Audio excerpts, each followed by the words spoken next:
اللہ من الشیطان الرجیم بسم اللہ الرحمن الرحیم۔ مولا کائنات حضرت امیر المومنین علی ابن ابی طالب علیہ الصلوۃ والسلام کے مجموعہ کلام نہج البلاغہ کے پہلے حصے کے پہلے باب کے 81 نمبر خطبے کا چوتھا حصہ۔ آندھیوں نے اس کے آثار مٹا ڈالے اور حادثات نے اس کے نشانات تک محو کر دیے۔ تر و تازہ جسم لاغر و پژمردہ ہو گئے،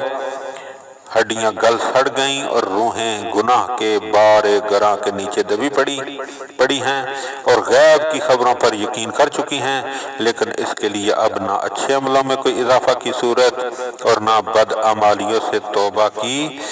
کوئی گنجائش ہے۔ کیا تم انہی مر چکنے والوں کے بیٹے، باپ، بھائی اور قریبی نہیں ہو؟ آخر تمہیں بھی تو ہو بہو انہی کے سے حالات کا سامنا کرنا اور انہی کی راہ پر چلنا ہے اور انہی کی شاہراہ پر گزرنا ہے، مگر دل اب بھی حظ و سعادت سے بے رغبت اور ہدایت سے بے پرواہ ہیں اور غلط میدان میں جا رہے ہیں، گویا ان کے علاوہ کوئی اور مراد و مخاطب ہے اور گویا ان کے لیے دنیا سمیٹ لینا ہی صحیح راستہ ہے۔ یاد رکھو تمہیں گزرنا ہے صراط پر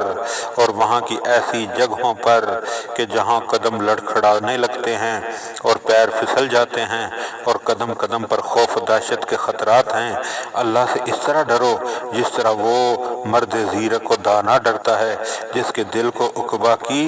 سوچ بچارنے اور چیزوں سے غافل کر دیا ہو اور خوف نے اس کے بدن کو تعب و کلفت میں ڈال دیا ہو اور نماز شب نے اس کی تھوڑی بہت نیند کو بھی بیداری سے بدل دیا ہو اور امید ثواب میں اس کے دن کی تپتی ہوئی دوپہریں پیاس میں گزرتی ہوں اور زہد و ورع نے اس کی خواہشوں کو روک دیا ہو اور ذکر الہی سے اس کی زبان ہر وقت حرکت میں ہو، خطروں کے آنے سے پہلے اس نے خوف کھایا ہو اور کٹی پھٹی راہوں سے بچتا ہوا سیدھی راہ پر ہو لیا ہو اور راہ مقصود پر آنے کے لیے سیدھا رستہ اختیار کیا ہو، نہ خوش فریبیوں نے اس میں پیچ و تاب پیدا کیا ہو اور نہ مشتبہ باتوں نے اس کی آنکھوں پر پردہ ڈالا ہو، بشارت کی خوشیوں اور نعمت کی آسائشوں کو پا کر میٹھی نیند سوتا ہے اور امن و چین سے دن گزارتا ہے، وہ دنیا کی عبور گاہ سے قابل تعریف سیرت کے ساتھ گزر گیا اور آخرت کی منزل پر سعادتوں کے ساتھ پہنچا۔ وہاں کے خطروں کے پیش نظر اس نے نیکیوں کی طرف قدم بڑھایا اور اچھائیوں کے لیے اس وقفہ حیات میں تیز گام چلا، طلب آخرت میں دل جمعی اور رغبت سے بڑھتا گیا اور برائیوں سے بھاگتا رہا، آج کے دن کا خیال رکھا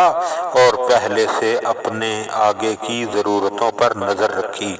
بخشش و عطا کے لیے جنت اور عقاب و عذاب کے لیے دوزخ سے بڑھ کر کیا ہوگا، اور انتقام لینے اور مدد کرنے کے لیے اللہ سے بڑھ کر کون ہو سکتا ہے، اور سند و حجت بن کر اپنے خلاف سامنے آنے کے لیے قرآن سے بڑھ کر کیا ہے۔ میں تمہیں اللہ سے ڈرنے کی وصیت کرتا ہوں جس نے ڈرانے والی چیزوں کے ذریعے عذر تراشی کی کوئی گنجائش باقی نہیں رکھی اور سیدھی راہ دکھا کر حجت تمام کر دی اور تمہیں اس دشمن سے ہوشیار کر دیا جو چپکے سے سینوں میں نفوس کر جاتا ہے اور کانفوسی کرتے ہوئے کانوں میں پھونک دیتا ہے، چنانچہ وہ گمراہ کر کے تباہ و برباد کر دیتا ہے اور وعدے کر کے طفل تسلیوں سے ڈھارس بندھائے رکھتا ہے، پہلے تو بڑے سے بڑے مجرموں کو سنوار کر سامنے لاتا ہے۔